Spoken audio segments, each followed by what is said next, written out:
ஹாய்ங்க. இந்த சீமாரை பற்றி சொல்லியே ஆகணும். இந்த சீமார் எங்கள் தாய் மாமா தாய்லாந்துட்டு வந்து எனக்காக வாங்கிட்டு வந்தது. இதில் கூட்டினா தான் அவ்வளவு அற்புதமாக இருக்குது வீடு வாசல்லாம்.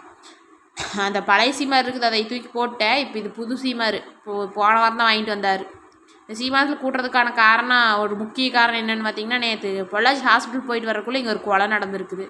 கொலையில் தற்கொலைன்னு நினைக்கிறேன். இந்த உடக்காய் ஒன்று மேலேருந்து பாத்ரூம்குள்ளே வந்து செத்து போச்சு. அது எப்படி அது உடக்காயா ஓனாயினா உல்ஃபு உடக்கானா அது ஏதோ அந்த பக்கம் இந்த பக்கம் இருக்கிறவங்களுக்கு தெரியும், கோயம்புத்தூர் சைடு இருக்கிறவங்களுக்கு.